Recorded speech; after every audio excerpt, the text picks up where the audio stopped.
పుట్టిన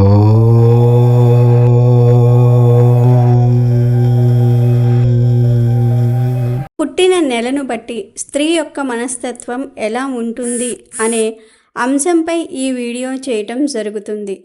స్త్రీల మనస్తత్వం అర్థం చేసుకోవటం కొంచెం కష్టతరమైన పని. అయితే జ్యోతిష్య శాస్త్రాన్ని అనుసరించి పుట్టిన నెలను బట్టి స్త్రీ యొక్క మనస్తత్వం ఎలా ఉంటుందో ఈ వీడియోలో తెలుసుకుందాం. మరి ఆలస్యం చేయకుండా వీడియోలోకి వెళ్ళిపోదాం.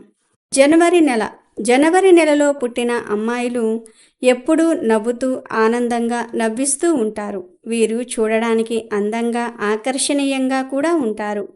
వీరిలో మంచి ప్రతిభ దాగి ఉంటుంది. వీరు స్వతంత్రంగా జీవించడానికి ఎక్కువగా ఇష్టపడుతూ ఉంటారు. జనవరి నెలలో పుట్టిన స్త్రీలలో చాలామంది నిజాయితీగా ఉండడానికి ఇష్టపడతారు. వీరి గురించి బయట వ్యక్తులు ఎవరైనా సరే తప్పుగా మాట్లాడితే వీరికి చాలా కోపం వస్తుంది. వారితో గొడవ పడడానికి చూస్తారు. వారిని ద్వేషిస్తారు. నాయకత్వ లక్షణాలు వీరిలో ఎక్కువగా ఉంటాయి. ఇక ఫిబ్రవరి నెలలో పుట్టిన స్త్రీలు జాలి, దయ, ప్రేమ, అభిమానము ఎక్కువగా కలిగి ఉంటారు. వీరు అందరితో చాలా స్నేహంగా ఉంటారు. కానీ వీరిని ఎవరైనా సరే ఒక్కసారి మోసం చేస్తే వారిని ఇక జన్మలో క్షమించరు. వారిని అస్సలు నమ్మరు కూడా. వీరికి సహనం కూడా ఎక్కువే. ఇతరులపై వీరికి ప్రేమ, ఆప్యాయతలు ఎక్కువగా ఉంటాయి. వీరు అంత తేలిగ్గా ఎవరికీ అర్థం కారు. వీరి మూడ్ ఒక్కోసారి ఒక్కోలా ఉంటుంది. ఇక మార్చి నెలలో పుట్టిన అమ్మాయిలు ఎక్కువ ధైర్యాన్ని కలిగి ఉంటారు. ఎవ్వరు ఏమనుకున్నారనే ఆలోచన వీరికి అస్సలు ఉండదు. ఎక్కువగా కష్టపడడానికి ఇష్టపడతారు. నిజాయితీగా, విశ్వాసంగా ఉంటారు. వీరిని నమ్మిన వారిని అస్సలు మోసం చేయరు. వీరు అంత సులువుగా ఎవరిని ప్రేమించరు కూడా. కానీ వీరు ఎవరినైతే నమ్ముతారో వారిపై ఎక్కువ ప్రేమను చూపిస్తారు. మార్చి నెలలో పుట్టిన స్త్రీలు వీరితో ఉన్న వారిని వదులుకోరు. వీరిని ప్రేమలో దింపాలంటే మాత్రం చాలా కష్టం. ఇక ఏప్రిల్ నెలలో పుట్టిన స్త్రీలు శాంతంగా, అందంగా, కలుపుగోలుగా ఉంటారు. అందరితో కలిసిమెలిసి ఉండడానికి ఇష్టపడతారు. ఎంత కష్టమైన పని అయినా సరే చాలా సులువుగా చేస్తారు. వీరు చాలా తెలివితేటలను కలిగి ఉంటారు. ప్రతి ఒక్కరి మనసును సులభంగా దోచుకుంటారు. ఇక వీరిని ప్రేమించే వ్యక్తులు వేరే వారితో అంటే వేరే స్త్రీతో మాట్లాడితే అస్సలు సహించలేరు. వీరికి అసూయ భావం ఎక్కువగా ఉంటుంది. వీరు చాలా డైనమిక్గా, యాక్టివ్గా ఉంటారు. ఇక మే నెలలో పుట్టిన అమ్మాయిలు చూడడానికి చాలా కఠినంగా మరియు కోపిష్టివారిగా కనిపిస్తారు. కానీ వీరికి ఎవరి మీద అయినా సరే కోపం వస్తే ఎక్కువసేపు ఉండదు. వీరు అంత త్వరగా ప్రేమలో పడరు. వీరిని ప్రేమలో పడేయటం చాలా కష్టం. కానీ వీరికి ప్రేమ జీవితం అంత కలిసి రాదు. వీరు ప్రేమలో పడితే డేంజర్ జోన్లోకి వెళ్ళినట్లే. వీరు సొంత నిర్ణయాలు ఎక్కువగా తీసుకోలేరు. వీరు కష్టజీవులుగా పేరును పొందుతారు. వీరు కాస్త నిజాయితీగా ఉంటారు. స్థిరమైన ఆలోచనలు చేయలేరు. క్షణానికి వీరి ఆలోచనలు, అభిప్రాయాలు మారిపోతాయి. ఇక జూన్ నెలలో పుట్టిన స్త్రీలు ఏదైనా మాట్లాడాలి అంటే ముందు వెనుక ఆలోచిస్తారు. వీరిని సృజనాత్మకత శక్తి ఎక్కువగా ఉంటుంది. ఏదైనా నచ్చకపోతే ముఖం మీద చెప్పే స్వభావాన్ని కూడా కలిగి ఉంటారు. వీరు ఇతరుల గురించి ఎవరితోనూ చెడుగా మాట్లాడరు. ఒకరి సీక్రెట్స్ మరొకరికి చెప్పరు. వీరు మంచి కమ్యూనికేషన్ స్కిల్స్ కలిగి ఉంటారు. వీరు మాటల ద్వారా ఇతరులకు త్వరగా ఆకర్షించుకుంటారు. వీరిని కొన్ని విషయాల్లో అర్థం చేసుకోవటం కష్టంగా ఉంటుంది. ఇక జూలై నెలలో పుట్టిన స్త్రీలు చాలా అందంగా, ఆకర్షణీయంగా ఉంటారు. గొడవలు అంటే వీరికి అస్సలు ఇష్టపడరు. గొడవలు పడే వారిని ద్వేషించే స్వభావం కలిగి ఉంటారు. బంధాలకు వీరు ప్రాణం పెట్టేస్తారు. బంధువులతో, స్నేహితులతో కాలం గడపడానికి ఎక్కువ ఆసక్తి చూపిస్తూ ఉంటారు. వీరిలో చాలామంది నిజాయితీ పరులుగా ఉంటారు. చుట్టూ ఉన్న వ్యక్తులకు చాలా మర్యాదను ఇస్తారు. జాలి, కరుణ గుణం ఎక్కువ కలిగి ఉంటారు. వీరి జాలి గుణం కారణంగా వీరు కొన్ని విషయాల్లో మోసపోయే అవకాశం కూడా ఉంటుంది. రిలేషన్షిప్ను కాపాడుకోవడానికి ఎంతైనా తెగిస్తారు. వీరు ఒక్కసారి హట్ అయితే ఇక మామూలుగా మారటం చాలా కష్టమే. చాలా టైం పడుతుంది. కాబట్టి జూలై నెలలో పుట్టిన స్త్రీలను హట్ చేయకుండా ఉండండి. ఇక ఆగస్ట్ నెలలో పుట్టిన అమ్మాయిలు చాలా రొమాంటిక్గా ఉంటారు. వీరు చాలా హుషారుగా ఉంటారు. కష్టపడి పనిచేసే తత్వాన్ని కలిగి ఉంటారు. వీరి మనస్తత్వం చాలా మంచిది. అందరి దృష్టి వీరిపై ఉండాలని భావిస్తారు. వీరిని ఎవరైనా ఎగతాళి చేస్తే చాలా బాధపడతారు. వీరిలో వీరే మదన పడిపోతూ ఉంటారు. అందరినీ నవ్వించడానికి ఎక్కువ ఆసక్తిని చూపిస్తారు. వీరికి సెల్ఫ్ కాన్ఫిడెన్స్ చాలా ఎక్కువగా ఉంటుంది. ఇక సెప్టెంబర్ నెలలో పుట్టిన అమ్మాయిలు క్రమశిక్షణను ఎక్కువగా ఇష్టపడుతూ ఉంటారు. అందానికి ప్రతిరూపంగా ఉంటారు. చాలా అమాయకంగా ఉంటారు. వీరికి జాలి, దయ గుణాలు ఎక్కువగానే ఉంటాయి. వీరికి వచ్చే భర్త మీద చాలా ఎఫెక్షన్స్ కలిగి ఉంటారు. మనసులో ఉన్న భావాలను ఎవ్వరితో పంచుకోలేరు. వీరిని ఎవరైనా మోసం చేస్తే అస్సలు క్షమించరు. అది కుటుంబ సభ్యులైనా సరే, ఫ్రెండ్స్ అయినా సరే, జీవిత భాగస్వామి అయినా సరే, ఇతరులు ఎవరైనా సరే అస్సలు క్షమించరు. వీరు చాలా సెన్సిటివ్గా ఉంటారు. ఏదైనా చిన్న మాట అంటే చాలు చాలా ఫీల్ అయిపోతూ ఉంటారు.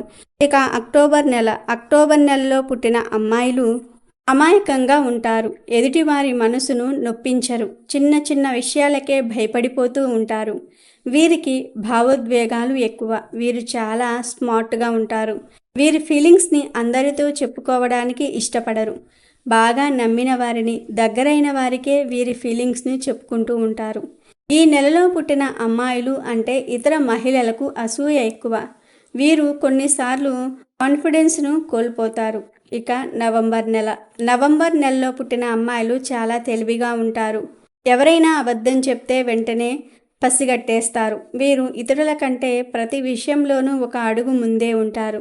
వీరు అందముగా, ఆకర్షణీయంగా ఉంటారు.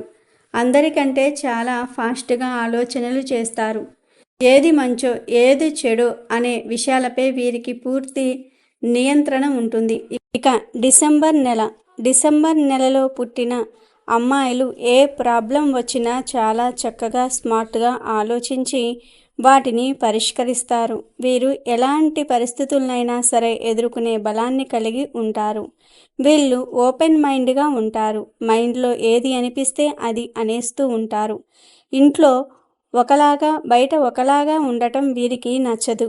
వీరు చాలా తెలివిగా అదృష్టాన్ని, ఆరోగ్యాన్ని పొందుతారు. మరి తెలుసుకున్నారు కదా, పుట్టిన నెలను బట్టి స్త్రీలు ఎలాంటి మనస్తత్వాన్ని కలిగి ఉంటారో. అలాగే ఈ వీడియో చూసిన వారు ఏ నెలలో పుట్టారో, మీకు కూడా ఇలాంటి స్వభావం కలిగి ఉంటే మాకు కామెంట్ రూపంలో తెలియజేయండి. ఆడపిల్లలకు ఎట్టి పరిస్థితుల్లోనూ ఈ పేర్లు పెట్టకూడదు. కాదని ఇలాంటి పేర్లు ఆడపిల్లలకు పెడితే వారు జీవితాంతం కష్టాలు అనుభవిస్తారు. కన్నీళ్లతోనే వారి జీవితం సాగుతుంది. ప్రత్యేకించి ఈ పేర్లను ఆడపిల్లలకు పెడితే రాక్షసుడి లాంటి భర్త వస్తాడని శాస్త్రాలు చెప్తూ ఉన్నాయి. పుట్టిన బిడ్డకు పేరు పెట్టే కార్యక్రమాన్ని నామకరణం అంటారు. హిందూ మతం ప్రకారం ఒక వ్యక్తి తన తల్లి గర్భం నుండి మరణించే వరకు 16 ఆచారాలను అనుసరిస్తాడు. వీటన్నిటిల్లో నామకరణ వేడుకకు 5వ స్థానం ఇవ్వబడింది. నామకరణం ఒక వ్యక్తి జీవితంపై గొప్ప ప్రభావాన్ని చూపుతుంది. అందువల్ల పేరు పెట్టే ముందు చాలా ఆలోచించాలి.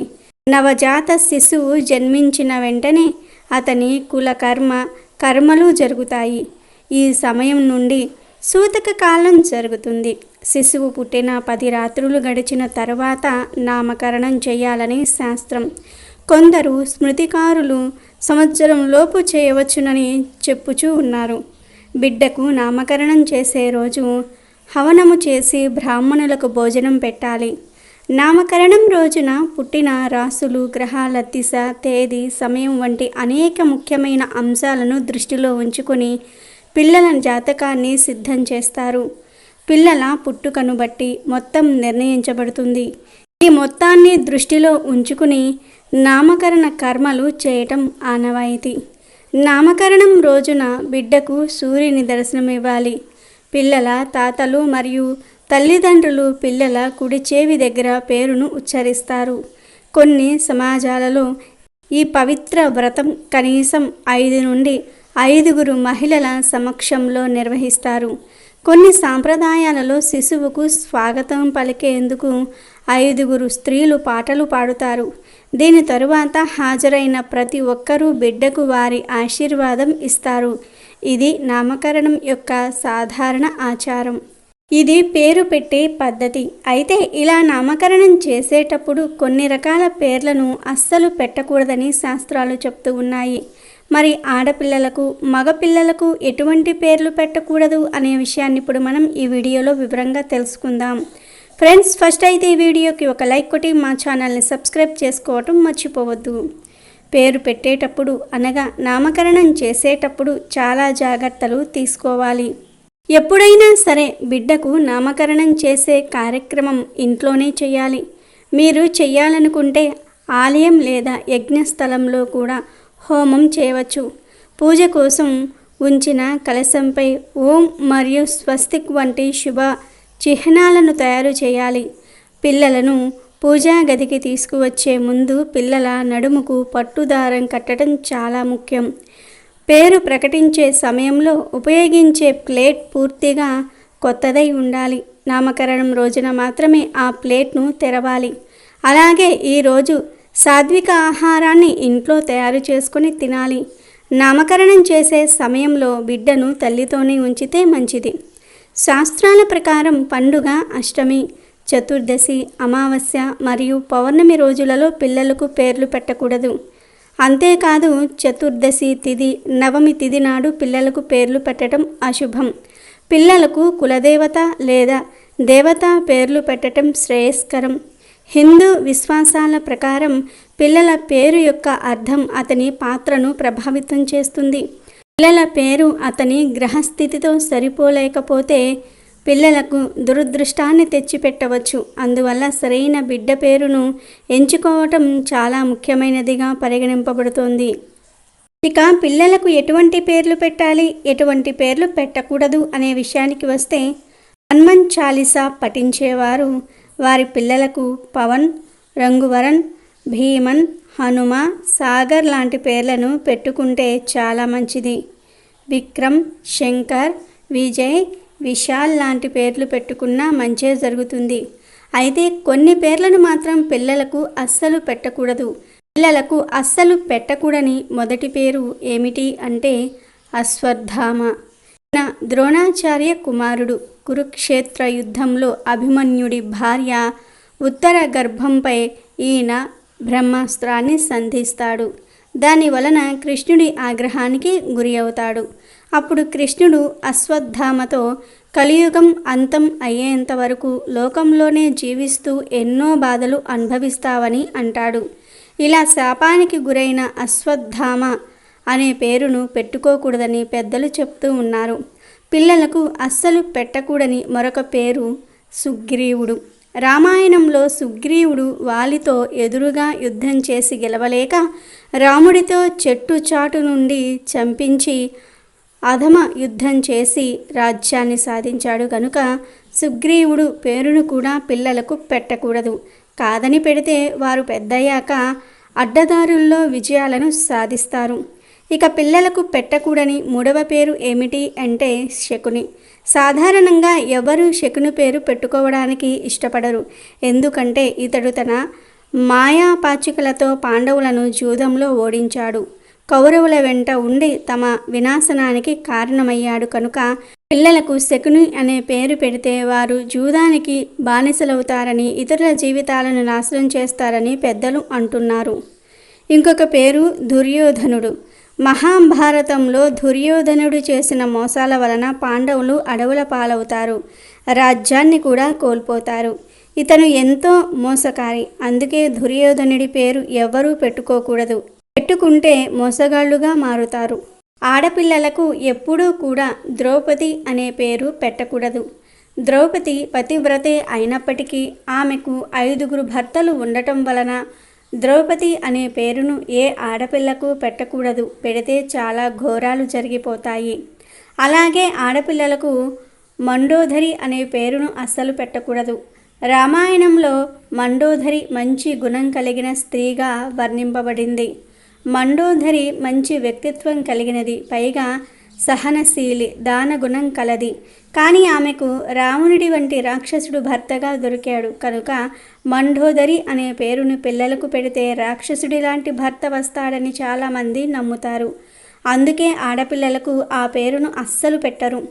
పిల్లలకు ఎప్పుడు మందర అనే పేరును పెట్టకూడదు. మందర గురించి రామాయణంలో ఉంది. ఆమె చెడ్డ బుద్ధి కలది, చెడు కోరుకుంటుంది. కైకేయికి ఈమె లేనిపోనివి చెప్పి రాముడు అడవులకు వెళ్ళడానికి కారణమయ్యింది. అందుకే ఈమె పేరును ఆడపిల్లలకు పెడితే చెడు బుద్ధి వస్తుందనే భావనతో మందర అనే పేరును ఎవ్వరికీ పెట్టకూడదు కూడా. అలాగే కైకేయి అనే పేరును కూడా ఆడపిల్లలకు పెట్టకూడదు. కైకేయి కూడా రాముడు అడవుల పాలు కావడానికి కారణమైంది కాబట్టి కైకేయి పేరును పిల్లలకు పెట్టకూడదు. అలాగే తులసి అనే పేరును కూడా ఆడపిల్లలకు పెట్టకూడదు. తులసి అనే పేరు పెట్టడం వలన వారికి రాక్షసుడి లాంటి భర్త వస్తాడు, వారి జీవితం నరకంలాగా మారుతుంది. కాక సాధారణంగా కొన్ని పేర్లు విన్నప్పుడు నెగిటివ్ ఆలోచనలు వస్తాయి. అలాంటి పేర్లు పిల్లలకు పెట్టకుండా ఉంటేనే మంచిది. మంచి అర్థాన్ని ఇచ్చే పేర్లు పెట్టడం వలన మీ పిల్లలకు మంచి జరుగుతుంది. అలాగే మరీ పాతకాలం నాటి పేర్లు అంటే ఎల్లమ్మ, పుల్లమ్మ, వెంకమ్మ ఇలాంటి పూర్వకాల పేర్లు కూడా పెట్టకుండా ఉంటేనే మంచిది. ఎందుకంటే ఈ కాలం పిల్లలకు ఇలాంటి పేర్లు పెడితే వారు పెరిగే కొద్దీ స్నేహితులు వారి పేరు మీద కామెంట్స్ చేస్తూ ఉంటారు. దానివలన వారు స్కూల్కి, కాలేజీల్లో కొంచెం అవమానంగా భావింపబడతారు. కనుక మంచి పేర్లు పెట్టండి. ఎలా పడితే అలా పేర్లు పెట్టేస్తే ఫ్యూచర్లో మీ పిల్లలకు బాగా ప్రాబ్లమ్స్ వస్తాయి. కాబట్టి మీరు పేరు పెట్టే ముందు తప్పకుండా ఆ పేరు యొక్క అర్థాన్ని తెలుసుకోండి. పేరు పెట్టిన తర్వాత వారి యొక్క జీవితంలో పేరుకు తగ్గట్లుగా జీవించేలాగా మంచి బుద్ధులు నేర్పాలి. పిల్లలను పూర్తి పేరుతో పిలవండి. నేమ్స్తో కూడా పిలవవచ్చు, తప్పేమీ లేదు.